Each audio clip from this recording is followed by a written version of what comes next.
جو نماز پڑھتا ہے، جو روزے رکھتا ہے، جو تہجد بھی پڑھتا ہے، اس کو تو اس حدیث کو سننے کے لیے اپنے کان جو ہے نا زیادہ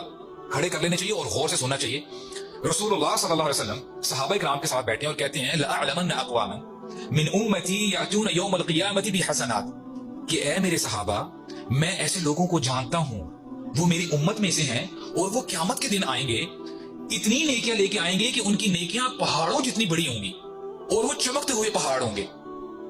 لیکن ہوگا کیا؟ اب تصور کریں کہ ایک بندہ ہے، اس نے بڑی نیکیاں کی ہیں، اس نے نمازیں بھی پڑھی ہیں، روزے بھی رکھے ہیں، تراویحیں بھی پڑھی ہیں، اب قیامت کا دن ہے اور وہ دیکھ رہا ہے اس کے رائٹ لیفٹ اس کی نیکیاں پہاڑوں جتنی بڑی ہیں، اور وہ اپنے دل میں ہو سکتا ہے خوش ہو رہا ہو کہ الحمدللہ میں نے جی بڑا اچھا کام کر لیا، آج میرا بیڑا پار ہے،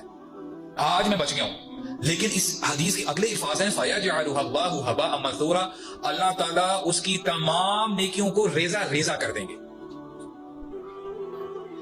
اور آپ کو پتہ ہے صحابہ کرام جب اس قسم کی احادیث سنتے تھے نا، وہ کانپ جاتے تھے، ان کے دل میں لرزہ طاری ہو جاتی تھی، وہ یہ سمجھ بیٹھے یا رسول اللہ اتنا بڑا لوس۔ ایک تو چلو بندے نے دکان ڈالی، بندے نے بڑا اچھے سے سامان اندر ڈالا، انوینٹری وہاں پہ ڈالی، چلو دکان بیٹھ گئی، سیل نہیں ہوئی، چلو سمجھ میں آتی بات ہے، دکان ختم ہو گئی، بزنس ٹھپ ہو گیا۔ لیکن اپنی ساری زندگی کی جمع پونجی لے کے بندہ یعنی محنت کر کے آتا ہے، نماز پڑھتا ہے، روزے رکھتا ہے، اور اس دن اگر اس کو پتہ چل جائے کہ اس کا سارا کام برباد ہو گیا، کتنا بڑا نقصان ہے۔ تو صحابہ کرام کو جب یہ بات پتہ چلی، صحابہ کرام کانپ اٹھے۔ جو نماز پڑھتا ہے، جو روزے رکھتا ہے، جو تہجد بھی پڑھتا ہے،